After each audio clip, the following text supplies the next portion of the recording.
नमस्कार, एकमत live news मराठीवरती आपले सहर्ष स्वागत आहे। उमरखेड बायपासवर वसुली करणाऱ्या ट्रॅफिक पोलिसांना हिंगोली लोकसभा मतदारसंघाचे खासदार नागेश पाटील आष्टीकर यांनी धरले धारेवर।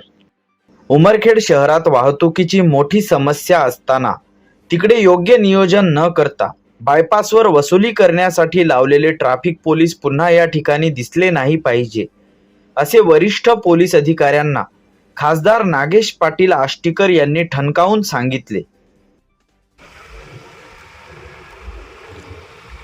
हॅलो, गुंडे साहेब नमस्कार आहे। काय लावलंय हो इकडे रोजच्या रोज काय लावलंय रोडवर? अरे लोक परेशान होऊन चालले तर लोक इथं। आता तुमच्या इथं बघा जवळपास इथं 3 आणि 3 6 माणसं हायवेला उभे आता बाहेर ड्युटी हाता की नाही? काय गावामध्ये ट्रॅफिकचा एवढा मोठा प्रश्न आहे, ते सगळे तुम्ही इकडे लावले हायवेला। रोजच्या रोज लाखो रुपयाचे तुम्ही इथं ते लोकांपासून हे घ्यायला लागले। एक दिवस ठीक आहे, 2 दिवस ठीक आहे,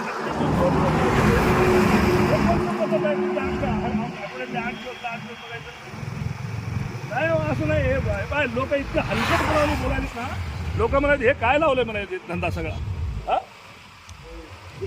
असं नाही हो, हे बंद करा बरं, बिलकुल बंद करा। उद्यापासून नाही दिसले पाहिजे तुम्हाला। काय मला सांगा, तुमच्या इकडे काय उमरखेडमध्ये काय सोनं चोरायला यायचे लोक? काय कशासाठी आहे मोहीम मला काय लक्षातच येईना। नाही बिलकुल बंद करून टाका साहेब, उद्यापासून तुमच्याकडे वाहनं नाही दिसले पाहिजे मला, बरं का? लय परेशान व्हायला लागलेत लोक घेणं। महाराष्ट्रात कुठं नाही, आपल्याच इथं आहे। काय पद्धत आहे? सिद्धार्थ खडसे, एकमत लाईव्ह न्यूज मराठी, कारखाना उमरखेड।